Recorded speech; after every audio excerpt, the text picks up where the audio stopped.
The room was silent. The kind of silence that usually comes right before a gunshot.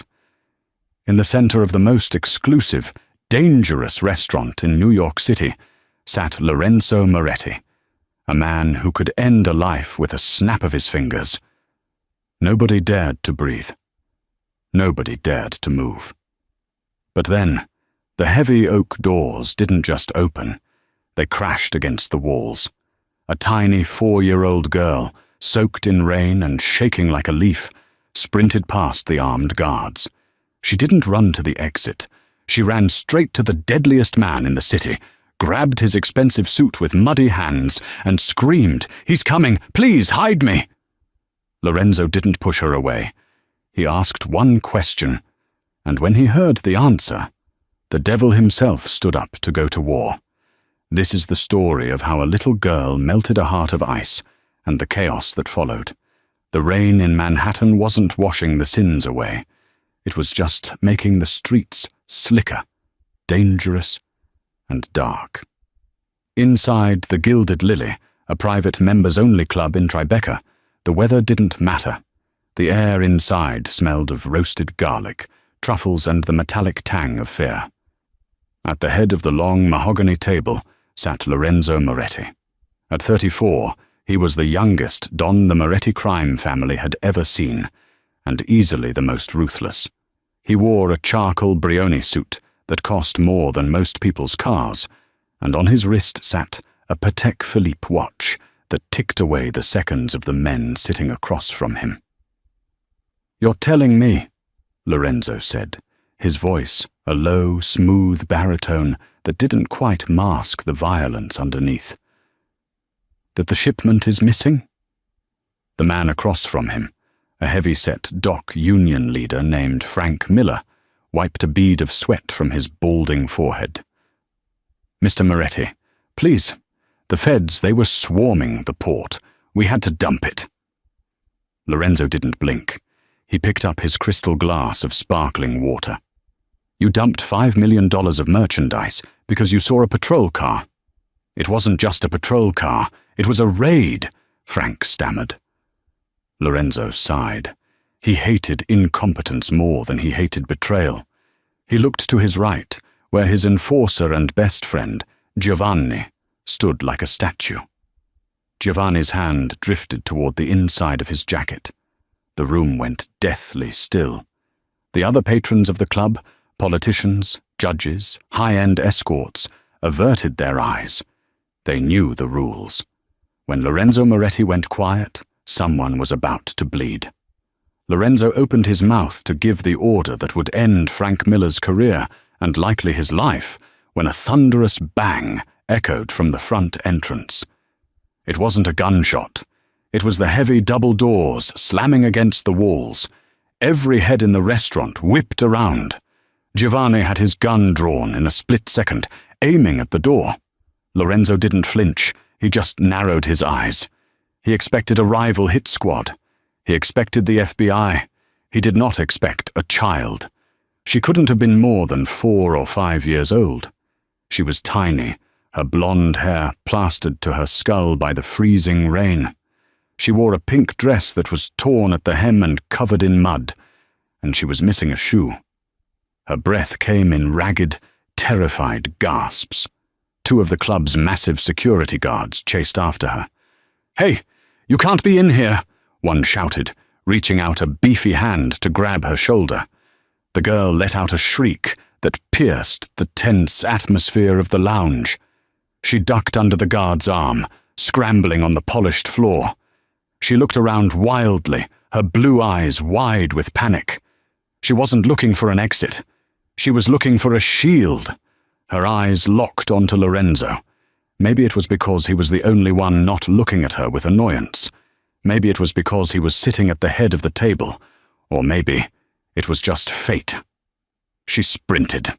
"Stop her!" Frank Miller yelled, trying to regain some authority.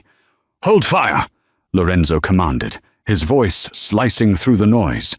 Giovanni lowered his weapon slightly, but kept his finger on the trigger. The little girl didn't stop until she reached Lorenzo's chair. Without a shred of hesitation, she threw herself at him, burying her face into the expensive Italian wool of his trousers. Her muddy hands clutched his leg as if he were the only solid thing in a dissolving world. "Please," she sobbed, her voice trembling so hard the words were barely audible. "Please don't let him get me." The entire restaurant gasped. Touching Lorenzo Moretti without permission was usually a death sentence. The security guards froze 10 feet away, looking at Lorenzo with terror, waiting for him to snap the child's neck or order her removal. Lorenzo looked down. He felt the damp cold of her clothes soaking into his leg. He saw the bruises on her small arms, finger marks, fresh ones, a dark, cold rage, different from the business-like anger he felt toward Frank, began to pool in his stomach. He placed a large hand on the girl's head.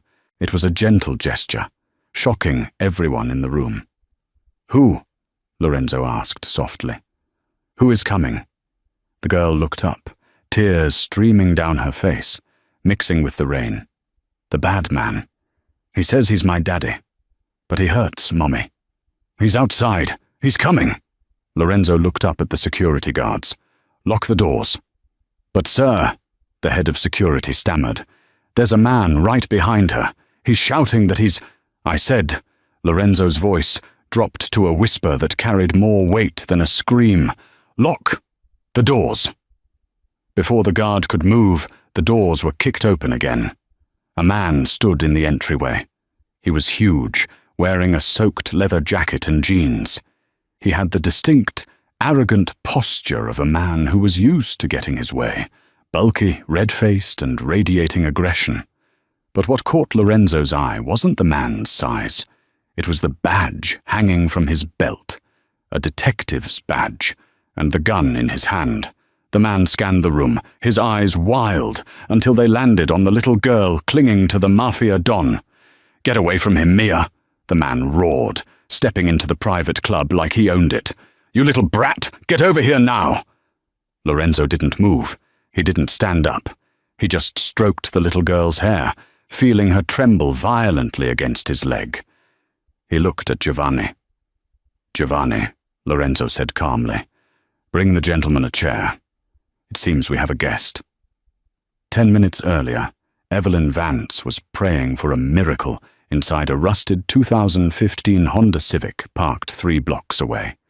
She gripped the steering wheel so hard her knuckles were white. Her heart was hammering against her ribs like a trapped bird. "We have to run, Mia," she had whispered to her daughter in the back seat. "We have to run fast." Evelyn was beautiful, but she looked haunted. Her dark hair was messy, and there was a healing cut on her cheekbone, covered poorly with concealer. She had been running for 3 weeks, 3 weeks of cheap motels, paying in cash, and sleeping with one eye open. She had thought coming to New York was safe. It was big. It was easy to get lost in. But Matteo Thorne wasn't just an abusive ex-husband. He was a vice detective with the NYPD. He had resources. He had friends in low places. And he had a tracking device on her car she hadn't found until it was too late. When Matteo's black Dodge Charger had screeched around the corner, boxing them in against the curb, Evelyn had frozen. "Mummy," Mia had whimpered from the back seat. "Mia, listen to me," Evelyn had said, unbuckling her seatbelt with shaking hands. "When I open this door, I want you to run. You see that fancy building with the lights? The one with the men in suits outside?" "The Gilded Lily?" Mia asked, reading the sign she'd seen earlier. "Yes. You run inside. You find the biggest, scariest man you can find, and you tell him you need help. Do not stop for anyone. Do you understand?" "But what about you?" "I'll be right behind you. Go!" Evelyn had thrown the door open. Matteo was already out of his car, screaming, his face twisted in that familiar, drunken rage. He lunged for Evelyn, grabbing her by the hair. "You think you can leave me?" Matteo spat, yanking her back. "You think you can take my daughter? Run, Mia!" Evelyn screamed, clawing at Matteo's arm. She watched her daughter hesitate, then bolt down the sidewalk. Matteo raised his hand and backhanded Evelyn, sending her sprawling onto the wet pavement. The world spun. She tasted blood. But through the haze, she saw him turn and start chasing Mia. "No!" Evelyn scrambled to her feet, ignoring the pain in her ribs. She kicked off her heels and ran barefoot on the asphalt. She saw Mia slip through the doors of the club. She saw Matteo follow. Evelyn reached the doors a moment later, gasping for air. The security guard at the front tried to block her. "Ma'am, you can't! That's my daughter!" Evelyn shrieked, shoving past him with a strength she didn't know she had. She burst into the dining room just as the silence had fallen. The scene before her made her blood run cold. Her ex-husband, Matteo, was standing in the center of the room, his gun half raised. And there, sitting at the head of the table, was a man who radiated a different kind of danger. He was darkness personified, and Mia was clinging to his leg. Evelyn knew who Lorenzo Moretti was. Everyone in the city knew the name. He was the king of the underworld. If Matteo was a rabid dog, Lorenzo was a tiger. Evelyn froze. She was caught between two monsters. "I said, get over here, Mia!" Matteo yelled, taking a step forward. "And you!" He pointed his gun at Lorenzo. A foolish, drunken mistake. "Get your hands off my kid." Lorenzo finally stood up. The movement was fluid, graceful, and terrifying. He rose to his full height, 6'3" of tailored menace. He stepped in front of Mia, completely shielding her from her father's view. "I don't like loud noises while I'm eating," Lorenzo said. His voice wasn't loud, but it carried to the back of the room. "And I certainly don't like dirty cops waving service weapons in my face." Matteo sneered, though a flicker of doubt crossed his eyes. "I'm Detective Matteo Thorne. I'm here for my runaway daughter and my wife. This is police business. Step aside, Moretti." "Police business," Lorenzo repeated, tasting the words. "It looks more like a domestic disturbance. And in my establishment, we have a strict dress code. You're violating it." "I have a badge!" Matteo shouted, stepping closer. "I can have this place raided in an hour." Lorenzo tilted his head. He looked past Matteo and saw Evelyn standing by the entrance, wet, bleeding, and terrified. Their eyes met. For a second, the world stopped for Lorenzo. He saw the desperation in the woman's eyes. He saw the same fierce protection he saw in the lionesses on the nature documentaries he secretly watched. She wasn't cowering. She was ready to die for the girl clinging to his leg. "Giovanni," Lorenzo said, never breaking eye contact with Evelyn. "Boss? Take the little girl to the kitchen. Get her some gelato. Strawberry." "No!" Matteo lunged forward to grab Mia. That was the mistake. Lorenzo moved faster than a man of his size should be able to. He caught Matteo's wrist, the one holding the gun, in a grip that sounded like a vice closing. There was a sickening crunch. Matteo screamed as the gun clattered to the floor. Lorenzo didn't let go. He twisted the arm behind Matteo's back and slammed the detective face first onto the table, right into a plate of calamari. "You come into my house," Lorenzo whispered into Matteo's ear. "You threaten a child, and you disrespect me." Lorenzo looked up at Evelyn. "Is this the man?" he asked her. Evelyn stepped forward, her voice shaking but clear. "Yes, that's him." Lorenzo nodded. He looked at the security guards. "Close the restaurant. Everyone out. The show is over." He looked down at Matteo, who was whimpering into the tablecloth. "Except you, detective. You and I need to have a conversation about manners."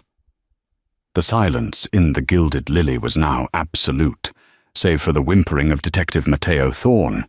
The restaurant had emptied out fast. The rich and powerful knew that when Lorenzo Moretti cleared a room, you didn't ask for a doggy bag. You ran before you became collateral damage. Only 4 people remained in the main dining hall: Lorenzo, Giovanni, Evelyn, and Matteo, whose face was still pressed into the calamari.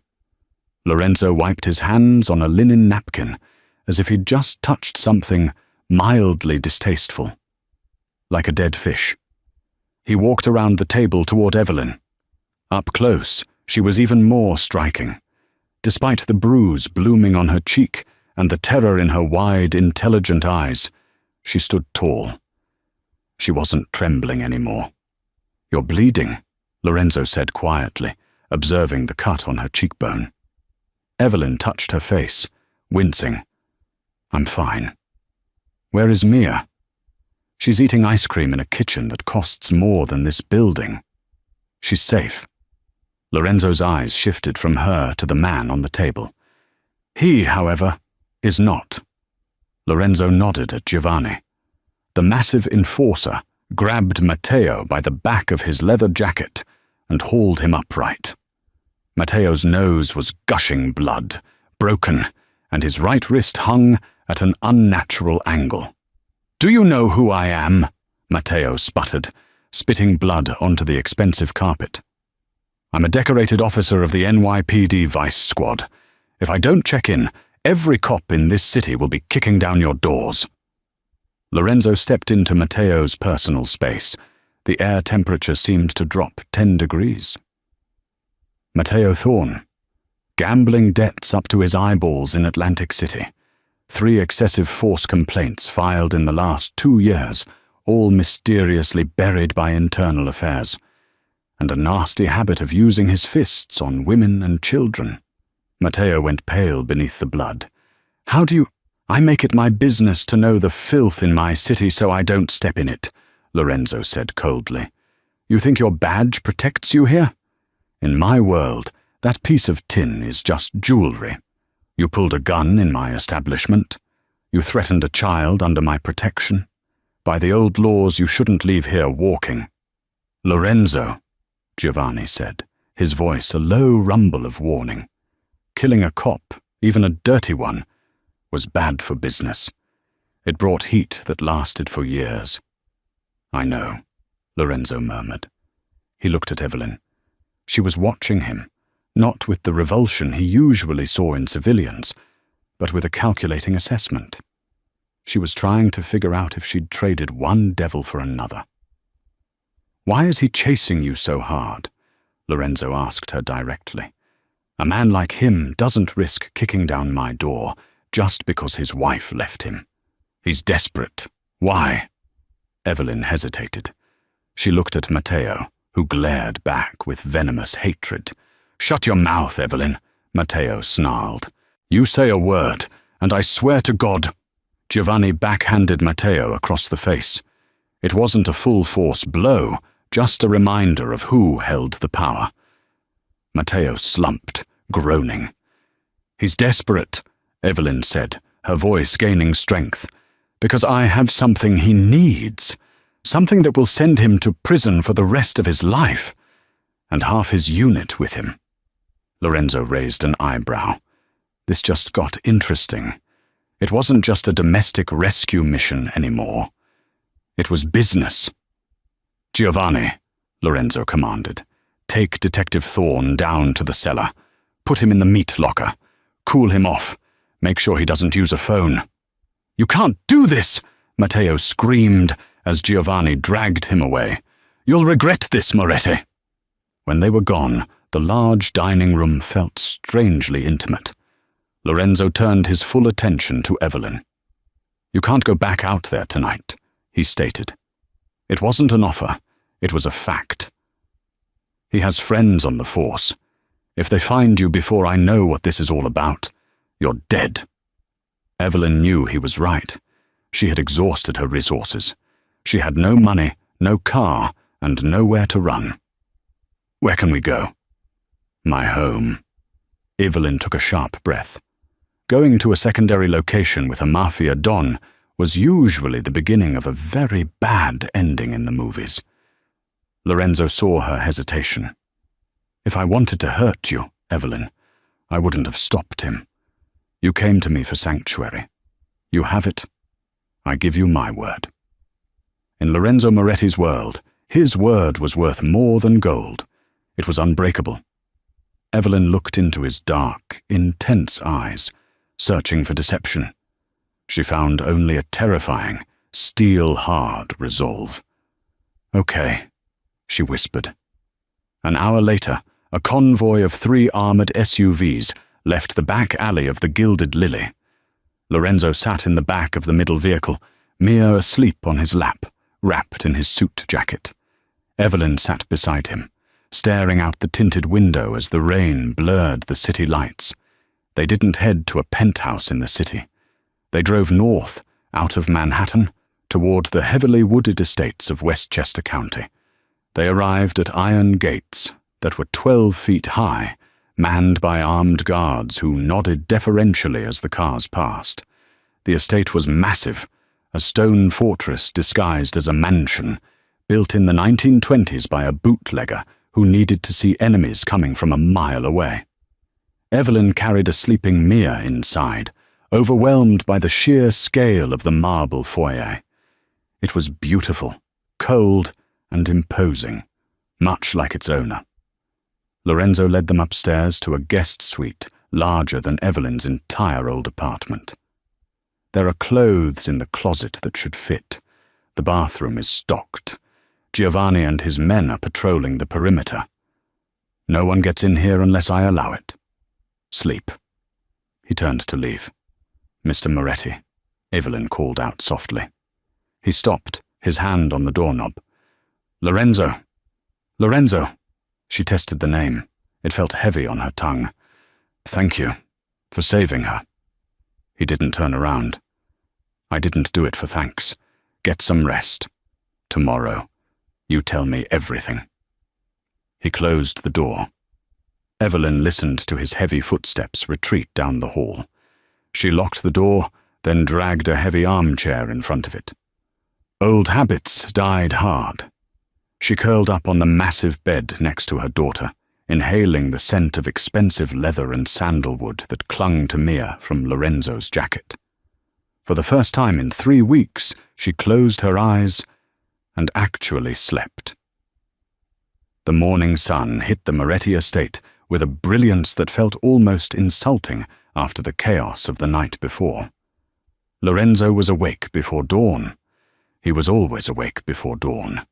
He sat in his study on the first floor, nursing an espresso, looking out the French windows at the sprawling green lawns.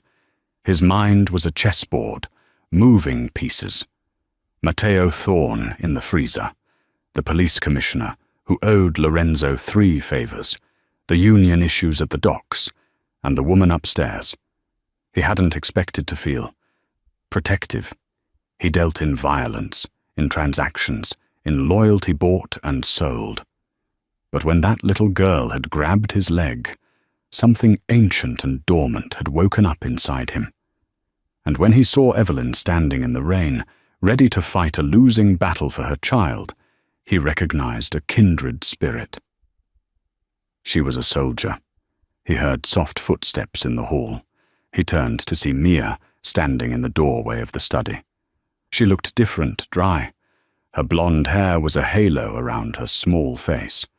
She was wearing an oversized t-shirt that must have come from the guest closet, dragging on the floor like a gown. "Hello," Lorenzo said, his voice instinctively softening. Mia stared at him with huge blue eyes. She wasn't scared anymore, just intensely curious. She walked into the room, bypassing him entirely, and went to a large antique globe in the corner. "My daddy says the world is bad," she said matter-of-factly, spinning the globe with a small finger. Lorenzo watched her. "Your daddy is wrong about a great many things." "Are you a bad man?" She stopped spinning the globe and looked at him. Children cut right to the heart of things. Lorenzo considered lying, but he respected her too much for that. "Some people think so." "Yes." Mia processed this. "But you stopped the bad thing from happening, so you can't be all bad, like Batman. He scares people, but he helps." A ghost of a smile touched Lorenzo's lips. It was a rare event, like a solar eclipse. "Batman, I like that." Mia! Evelyn's frantic voice echoed from the hallway. She rushed into the study, her hair damp from a shower, wearing a white silk robe she'd found in the room.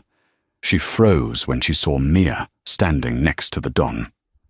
"I'm sorry," Evelyn gasped, rushing to grab Mia's hand. "She woke up before me. We shouldn't be in here." "It's fine," Lorenzo said, standing up. The movement made Evelyn flinch slightly, a reaction that sent a spike of anger through Lorenzo. Not at her, but at the man who had conditioned her to fear sudden movements. "Did you sleep?" Lorenzo asked. "Yes. The bed is very comfortable." She looked around the study, taking in the dark wood, the smell of old books and cigar smoke. It was a masculine room, powerful and intimidating. Giovanni brought breakfast to the dining room. "Eat. Then we talk." Half an hour later, Mia was settled in the media room, with a cartoon on a screen the size of a movie theater wall, watched over by a very serious-looking bodyguard named Luca, who looked completely baffled by the presence of a child. Lorenzo led Evelyn onto the terrace overlooking the gardens. The air was crisp. He poured her coffee from a silver pot. "Tell me," he said. No preamble. Evelyn wrapped her hands around the warm cup. She knew this was the moment of truth. Her safety depended on how valuable her information was to him. "Matteo isn't just vice," she began, her gaze fixed on the distant tree line. "About a year ago, he started coming home later. Different, more aggressive. He had new watches, new cash stashed in the drywall in the garage. He said it was confiscated funds, but I knew he was lying." Lorenzo nodded. "Standard corruption." "Go on." "He started having meetings at the house when he thought I was asleep. Men with accents, Eastern European." Lorenzo's eyes narrowed. "The Bratva." The Russian mob had been trying to push into the Queen's ports for months. They were sloppy, violent, and lacked discipline. Lorenzo despised them. 2 weeks ago, he got drunk, passed out in his home office. He left his safe open. Evelyn took a deep breath. "I found a ledger and a flash drive. I took them. I grabbed Mia, packed a bag, and I ran." "What's on the drive, Evelyn?" She looked him square in the eyes. "Everything. Payments from the Bratva to half of the vice squad to look the other way on their trafficking shipments. Names of judges on the payroll, and notes on a planned hit. A high-profile target to create chaos in the city so the Russians could move in during the confusion." Lorenzo felt a chill that had nothing to do with the morning air. "Who was the target?" Evelyn's voice dropped to a whisper. "You." The silence on the terrace was profound. Lorenzo didn't move, didn't blink. The pieces fell into place. The pressure at the docks, the sudden boldness of certain rivals. The Russians were paying the cops to clear the board for them, and Matteo Thorne was their bagman. If Matteo had caught Evelyn, she would be dead. Mia would likely be dead. Collateral damage to keep the secret. And Lorenzo would have been walking into an assassination attempt within the week. This woman, running for her life in tattered shoes, had just saved his empire. Evelyn reached into the pocket of the robe and pulled out a small silver USB drive. Her hand shook slightly as she held it out to him. "He said if I ever told anyone, he'd make me watch him kill Mia before he killed me," she whispered, tears welling up but not falling. "I don't want money, Lorenzo. I don't want anything from you. Just, please make sure he can never touch us again." Lorenzo looked at the small device in her palm. It was a bomb that could level half the NYPD and start a war in the streets. He slowly reached out and took it, his fingers brushing hers. Her skin was soft, but her hand was strong. He closed his fist around the drive. "Evelyn," he said, his voice deeper, rougher than before. He waited until she met his gaze. The intensity of his stare was almost unbearable. Matteo Thorne is a dead man walking. He just doesn't know it yet. And as for you and Mia, he stepped closer to her, the air between them charged with sudden, unexpected electricity. You are under the protection of the Moretti family now, and anyone who wants to get to you will have to burn the city to the ground to do it. Evelyn felt a strange sensation in her chest, a mixture of overwhelming relief and something else, a pull toward this dangerous, beautiful man who spoke of violence as a promise of safety. For the first time in years, standing next to the most dangerous man in New York, she didn't feel afraid. She felt safe. Lorenzo turned away abruptly, needing to break the tension before he did something foolish, like touch her face. "Stay inside," he ordered, his voice clipped again. "I have work to do." He walked back into the house, his mind already racing with plans for war. But beneath the strategy, a new realization was taking root. He wasn't just fighting for his territory anymore. He was fighting for her. The basement of the Moretti estate was nothing like the polished marble of the floors above. It was damp, smelling of earth and iron. This was where the ugly work happened, so the world above could remain beautiful. Lorenzo walked down the concrete steps, the sleeves of his white dress shirt rolled up to his elbows. Giovanni followed, closing the heavy steel door behind them. In the center of the room, tied to a wooden chair under a single flickering bulb, sat Detective Matteo Thorne. He looked bad. His nose was swollen to the size of a plum, and he was shivering uncontrollably from his time in the freezer unit at the restaurant. When he saw Lorenzo, he didn't scream, he just whimpered. "Comfortable, Detective?" Lorenzo asked, leaning against a workbench covered in tools that no mechanic would ever use on a car. "I want a lawyer," Matteo croaked, his voice cracking. Lorenzo laughed. It was a dry, humorless sound. "You're not in a precinct, Matteo. You're in a hole in the ground in Westchester. There are no lawyers here. There is only me, and the truth." Lorenzo picked up a heavy wrench, weighing it in his hand. "Evelyn gave me the drive." Matteo froze. The last shred of color drained from his face. She didn't. She did. I've seen the accounts. I've seen the payouts from the Bratva. Dmitry Volkov. That's who you sold your soul to, isn't it? Matteo squeezed his eyes shut. "If I talk, they kill me. If I don't talk, you kill me. I'm dead either way." "That's true," Lorenzo agreed pleasantly. "But there is fast, and there is slow. And Matteo, I have a lot of time today." He took a step closer. "The drive mentions an insider, someone in my organization who opened the door for the Russians. Who is it?" Matteo shook his head violently. "I don't know. I just dropped the money at a dead drop. I never saw his face." Lorenzo swung the wrench. He didn't hit Matteo. He smashed the wooden arm of the chair, sending splinters flying.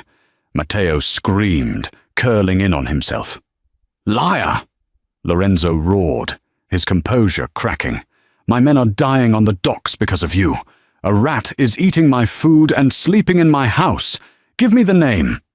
"It's Salvo," Matteo shrieked, tears mixing with the blood on his face. "It's Salvatore, your uncle. He said you were too young. He said you were soft. He made the deal with Volkov." Lorenzo stood frozen. The wrench slipped from his fingers and clattered onto the concrete. Salvatore. Uncle Sal. The man who had taught him how to tie a tie. The man who had sat at Sunday dinner with him for 30 years. The man who had sworn on Lorenzo's father's grave to protect the family. "Giovanni," Lorenzo said, his voice barely a whisper. Giovanni looked sick. "Boss, Sal is upstairs. He arrived an hour ago for the meeting. He's in the library." Lorenzo stared at the wall. The betrayal didn't feel like a knife in the back. It felt like the floor dropping out from under him. But a Don does not grieve in front of his enemies. He turned back to Matteo. "Keep him here," Lorenzo ordered. "If he makes a sound, cut out his tongue." Lorenzo walked up the stairs, buttoning his cuffs. By the time he reached the top, the heartbreak was gone. In its place was a cold, Arctic fury. He walked into the main hall. The house was quiet. He needed to find Sal, but first he needed to check on Evelyn. He found her in the kitchen. She was making a sandwich for Mia. It was such a domestic scene, the sunlight hitting the granite countertops, the smell of peanut butter, that it jarred him. Evelyn looked up, sensing his presence.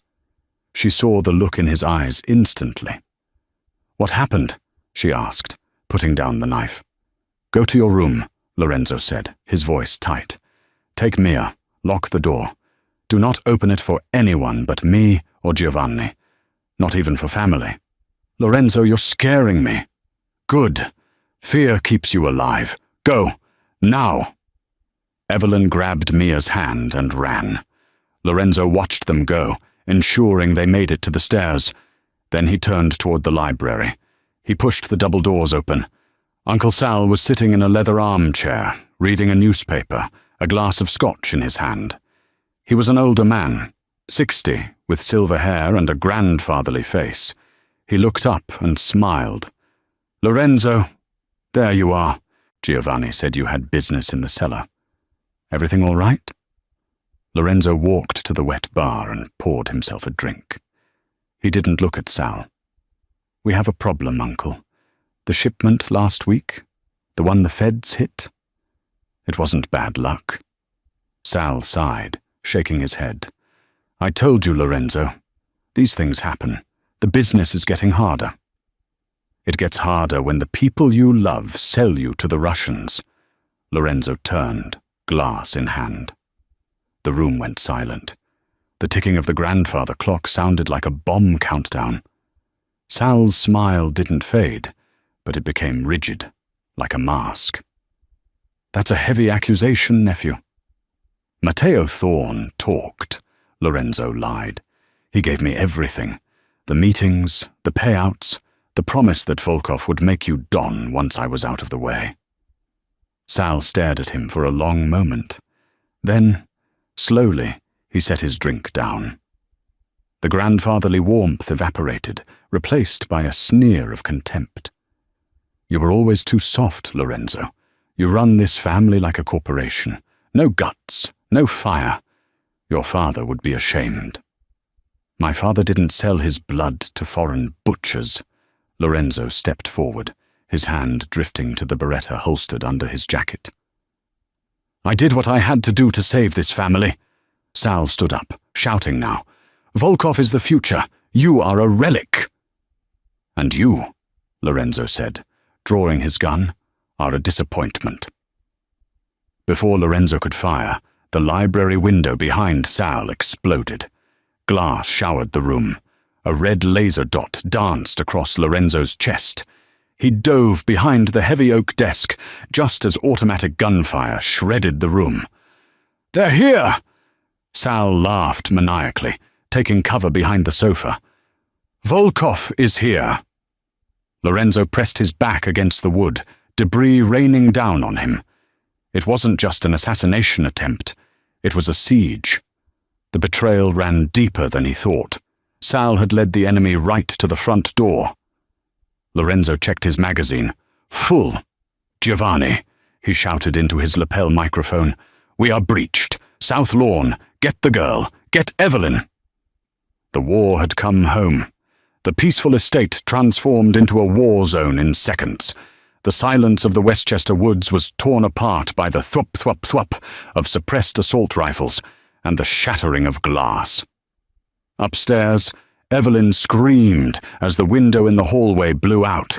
She threw herself over Mia, shielding her body with her own as glass sprayed across the carpet. "Mummy!" Mia wailed. "Get up, baby, get up!" Evelyn dragged Mia to her feet. The instinct that had kept them alive on the run kicked into overdrive. She didn't know the layout of the house well, but she knew the bedroom was a trap. It had windows. They needed a room with no windows. "The bathroom," Evelyn gasped. "Run to the bathroom." Downstairs, Lorenzo was moving. He popped up from behind the desk and fired 3 shots. 2 hit the window frame. The third caught a dark figure trying to climb through. The intruder fell back into the garden. Lorenzo looked at the sofa where Sal was hiding. "You let them in!" Lorenzo roared over the gunfire. "It's over, Lorenzo," Sal shouted back. "Surrender and Volkov might let you live." "I don't surrender to traitors." Lorenzo made a break for the door. Bullets chewed up the floorboards at his heels. He burst into the hallway just as the front doors were blown off their hinges by a concussive charge. Smoke filled the foyer. Shadowy figures in tactical gear swarmed in. Russian mercenaries. They weren't street thugs. These were pros. Giovanni appeared at the top of the stairs, dual-wielding pistols like an avenging angel. He rained fire down on the entryway, dropping 2 mercenaries and forcing the rest to take cover behind the marble pillars. "Get to the 2nd floor," Giovanni yelled at Lorenzo. "We have to hold the landing." Lorenzo sprinted up the stairs, taking them 2 at a time. He met Giovanni at the top. "Where are they?" Lorenzo demanded, breathless. "Guest wing. I sent Luca, but I haven't heard from him." A cold dread gripped Lorenzo's heart. He pushed past Giovanni, running down the long corridor toward the room where he had left Evelyn. He found the door to the bedroom kicked open. Inside, the body of Luca, the bodyguard, lay motionless on the rug. The room was empty. "Evelyn!" Lorenzo screamed. A Russian mercenary stepped out of the bathroom, holding Mia by the back of her shirt. Mia was kicking and screaming, her small legs flailing. The mercenary had a knife pressed to her throat. "Drop the gun!" the mercenary shouted in thick, accented English.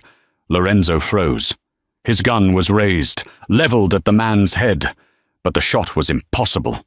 The man was using the child as a human shield. "Let her go," Lorenzo said, his voice shaking with a rage so profound his vision blurred. "She's a child! Drop it!" the mercenary yelled, pressing the knife harder. A thin line of red appeared on Mia's neck. Lorenzo slowly began to lower his weapon. He couldn't miss. He couldn't risk it. Suddenly, a shadow moved behind the mercenary.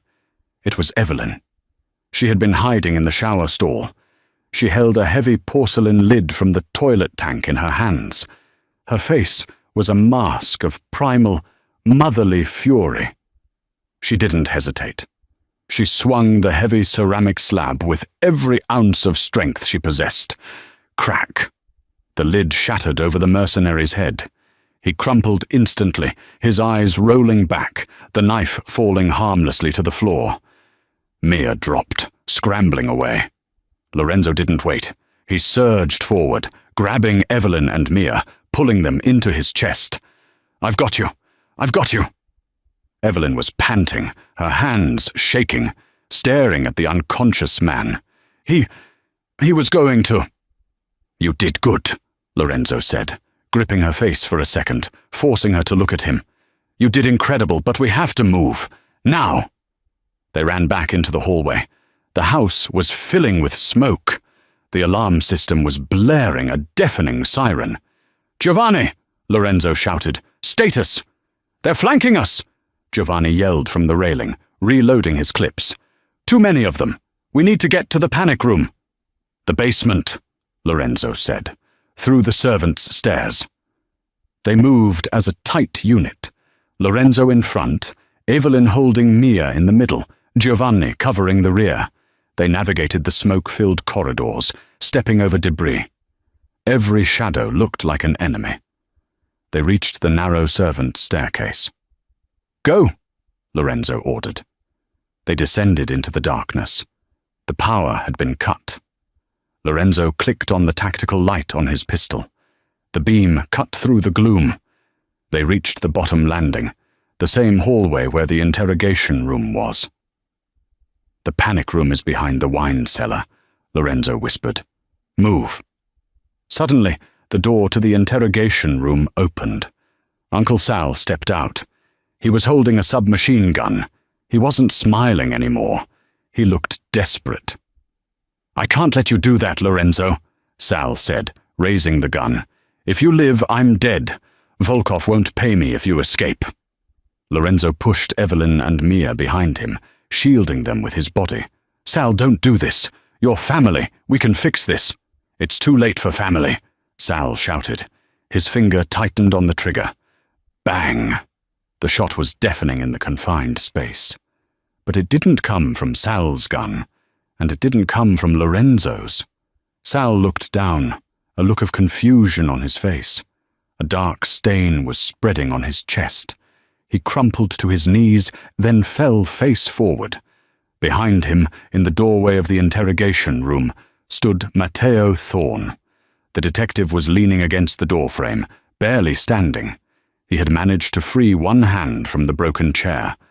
In that hand, he held a snub-nosed revolver, his backup piece, the one he kept in an ankle holster that Lorenzo, in his rage, had neglected to check for.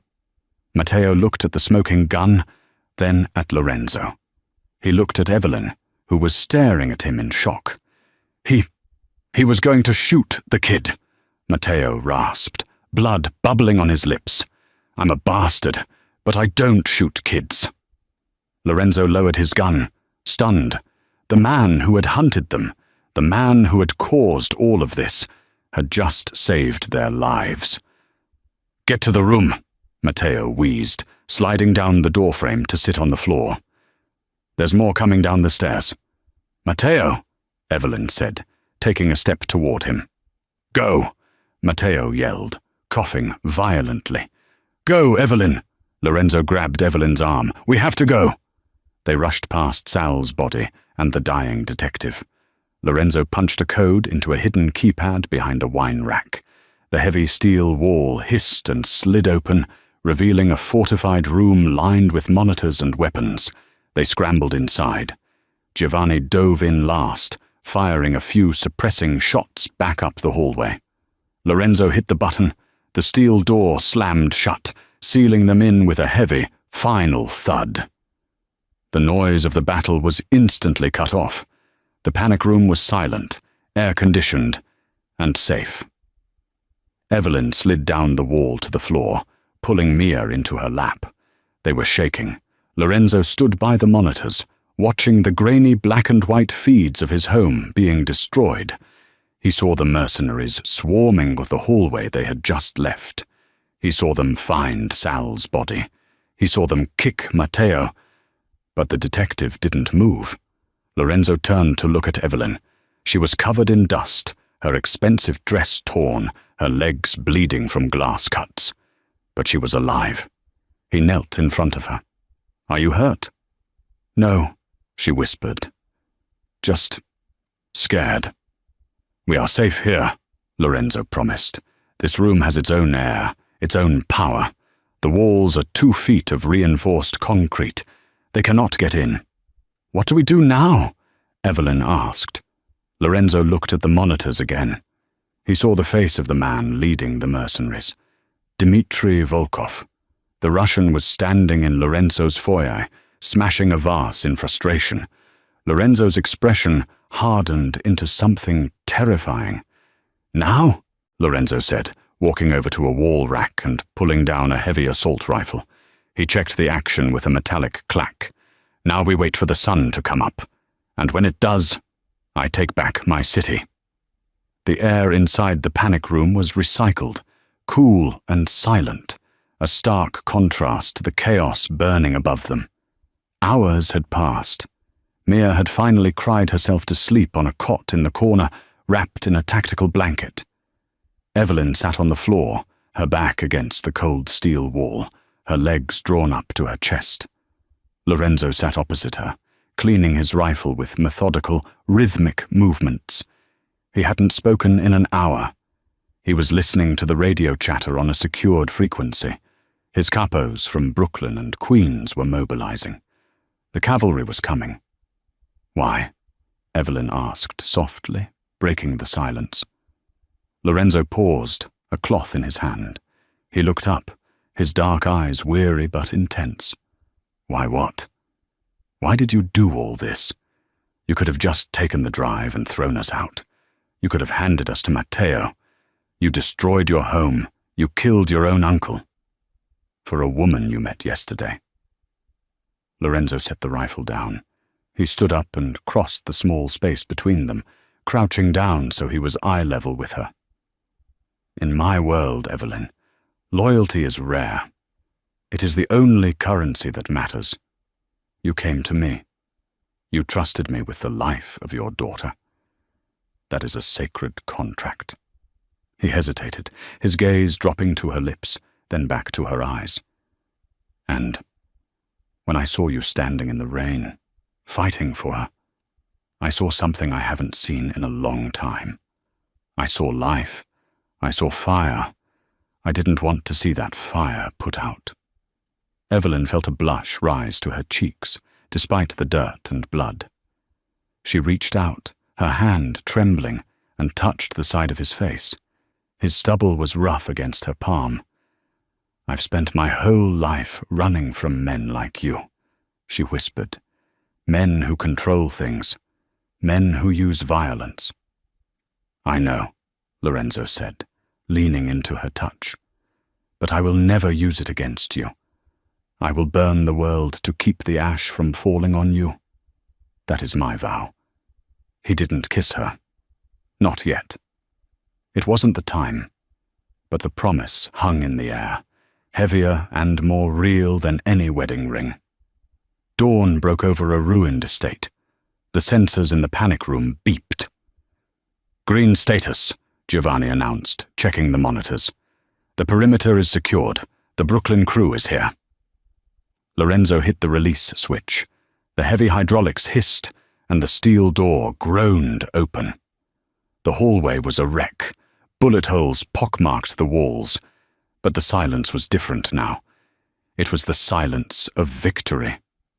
Lorenzo stepped out first, rifle raised.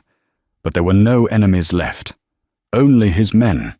Dozens of them, wearing the Moretti family crest, standing guard over the bodies of the Russian mercenaries. A tall man in a sharp suit stepped forward. It was Marco, Lorenzo's second-in-command for the Brooklyn territories. Don Moretti, Marco bowed his head. The house is clear. Volkov tried to flee through the woods. We caught him. Where is he? Lorenzo asked, his voice devoid of emotion. In the garden. Waiting for you. Lorenzo nodded. He turned to Giovanni. Take Evelyn and Mia to the limo. Get them to the city penthouse. Call the doctor. No, Evelyn said, stepping out of the panic room.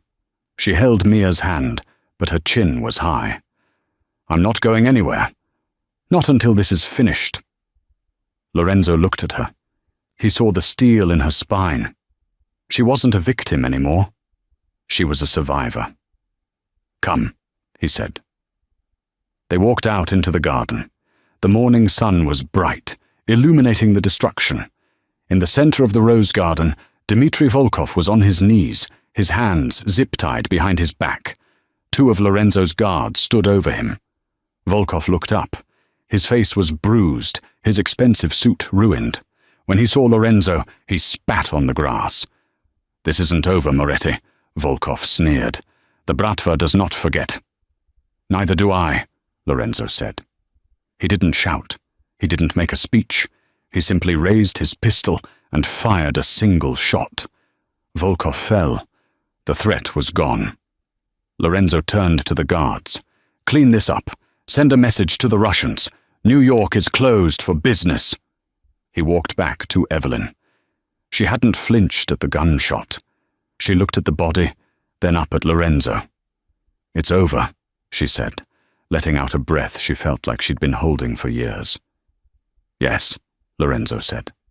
It's over. They walked back toward the house. As they passed the servants' entrance, two men were carrying a body bag out on a stretcher. Lorenzo stopped them. He unzipped the bag slightly. It was Matteo Thorne. The detective looked peaceful in death, the rage finally wiped from his face. He had been a monster for most of his life, a corrupt cop and an abuser. But in his final second, he had chosen to be a father. "He saved us," Evelyn whispered, tears finally spilling over. "He killed Sal. He saved Mia." Lorenzo zipped the bag back up with respect. "He died a soldier's death. Give him a proper burial," Lorenzo ordered his men. "Not a cop funeral, a family funeral. He earned it." 6 months later, the Gilded Lily was buzzing. It was Friday night, and the most exclusive restaurant in Manhattan was packed. The doors opened. The room didn't go silent this time, but heads turned. They always turned for the king and queen of the city. Lorenzo walked in, looking as dangerous and elegant as ever in a black tuxedo. But he wasn't alone. On his arm was Evelyn. She was unrecognizable from the terrified woman in the rain. She wore a floor-length gown of emerald green silk that hugged her curves. Diamonds glittered at her throat, a gift for their engagement. Her head was held high, her eyes scanning the room with the confidence of a woman who owns the place. Because she did. And walking between them, holding both their hands, was Mia. Mia was dressed in a cute velvet dress, skipping slightly. She wasn't afraid of the guards, or the noise, or the city anymore. She knew that the monsters were gone. They reached the head table, the same table where Mia had first run to Lorenzo. Giovanni was there, pulling out a chair for Mia. "Uncle Gio," Mia chirped, climbing onto the seat. "Principessa," Giovanni grinned, handing her a menu that consisted entirely of desserts. Lorenzo sat down and took Evelyn's hand. He kissed her knuckles, ignoring the crowd watching them. "Happy?" he asked quietly. Evelyn looked around the room. She saw the respect in the eyes of the staff. She felt the warmth of Lorenzo's hand. She looked at her daughter, who was laughing at a joke Giovanni made. She thought about the rain. She thought about the fear. And she thought about the moment the devil himself had stood up to protect them. "Yes," Evelyn smiled, squeezing his hand. "I'm home." Lorenzo poured them both a glass of wine. He raised his glass. "To the storm," he said softly. Evelyn clinked her glass against his. "To the shelter." They drank. Outside, the rain began to fall on New York City, washing the streets clean. But inside, everything was warm, golden, and safe. And that is the story of how a desperate plea from a little girl changed the fate of the entire New York underworld. It's a reminder that sometimes the scariest people in the world can be the kindest, and that even in the darkest storms, you can find a shelter if you're brave enough to run toward it. Lorenzo didn't just save a family, he found one. If this story had your heart racing, please give this video a big thumbs up. It really helps the channel. What did you think of Matteo's final sacrifice? Did he redeem himself? Let me know in the comments below. And don't forget to hit that subscribe button and ring the notification bell so you never miss a new story. Thanks for watching, and I'll see you in the next one.